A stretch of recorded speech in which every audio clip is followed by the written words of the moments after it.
So I think we're good to go. Okay. So I will be demonstrating today how to use Python, and you can do it in multiple ways, but I'm going to run Python in the browser itself. And what you have to do is you have to go to something known as Google Colab. This allows you to work with Python directly in the browser. You don't need to install it on your system. I will also upload a separate video on how to install it on your system, but this is the easy way. So you can always get started. What you need is a Google account, a Gmail account, and that should be good enough. Once you go on Colab, you should be on a page like this, something like this. And the first thing that you can do is just say a new notebook. And that should open up a new notebook. You can give it a name. I will call it. So what you're seeing here is this is when you say something with the title IPYNB, that is a Jupyter notebook. What you can do is if you have something called Jupyter notebook, it's quite famous. You can download this notebook and run it on your own machine in the Jupyter notebook. So that's what IPYNB means. Typically, a Python file has the extension .py. This is what you will see. But this is not, since we are running it in the browser, it needs to do a little more. And so that's why you see an extension like this. So let me just refresh. I am going to call this practice, or I will call it office hours 1 so that you can remember. You're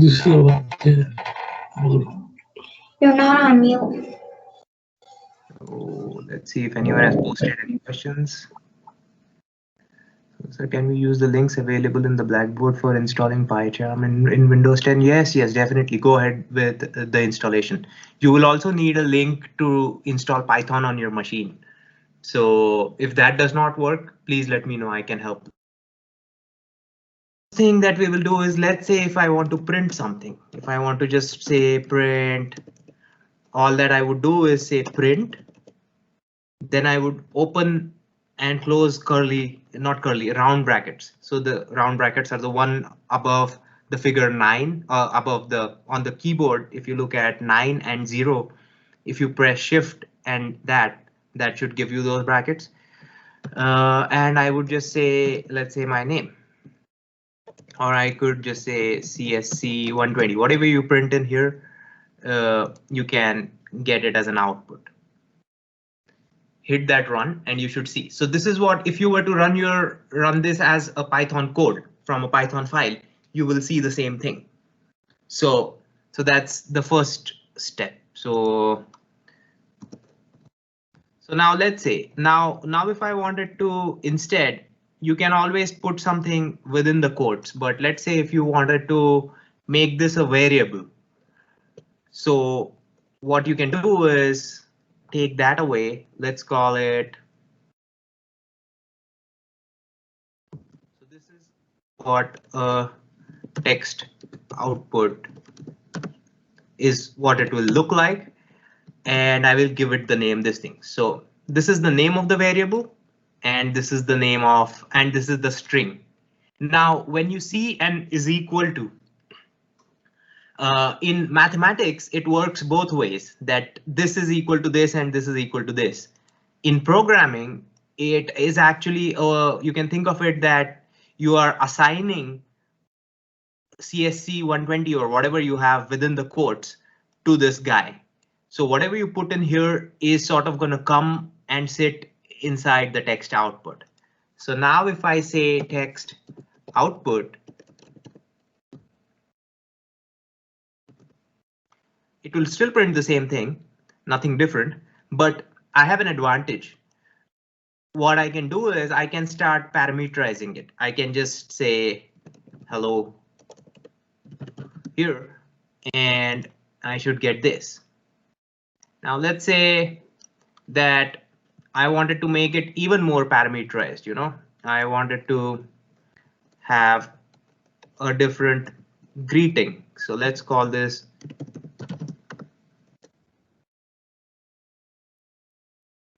greeting message. Some of you might have questions about, I will also go over some conventions that are nice. Okay, now if you were to do this, let's try this. Let's make a mistake.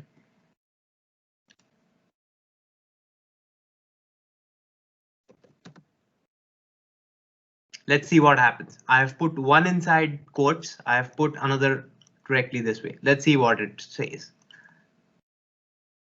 So it says that hello is not defined. And that's because Python does not know what hello is. For it to know what hello is, you will have to put everything within quotes. And now if you click, you get this. Notice that there is no space here right now. So I can do it this way. I just added a space.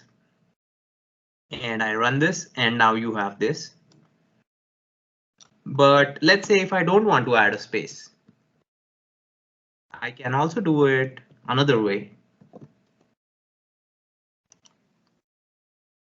Please let me know if you feel I'm going too fast or something. You know, I will try to accommodate. You can also put a /s. Let's see. That won't work. I can put a space like this. This can work. Now here is the first task for you. You can. This is just as a you know, a demo task. I'm not going to grade you on this. This is just for your own understanding. What I want you to do is I want you to find something called a space tab. You're going to look online and you're going to see what the space tab looks like. I can do it this way. This will work. I can also do it this way, but this is not the recommended way, you know, because what if I wanted to have 100 spaces in between? So there will be a better way of doing this. So what you can do in your free time is you can try to look up how do you, and the keyword that you will start searching with. So with programming, you need to know certain keywords to search better. So what you're looking at here is called white spaces. So you might want to search with adding white spaces, Python. Try with this, see what you get, play around and see if you can get a space tab like this.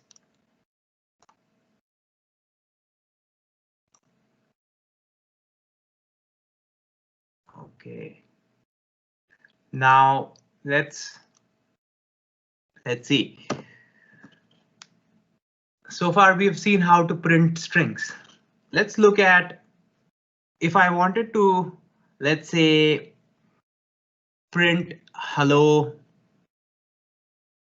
or this message. If I wanted to print it 10 times, right? How would I do that? Maybe I can just take this and I can copy paste it like this 10 times and do that. But you know, you are writing code that's essentially the same, and this is not a good practice because although it works, you might argue that this works really well. What's the problem here? The problem is you have unnecessarily written a lot of lines of code where you could have just shortened it in lesser number of lines.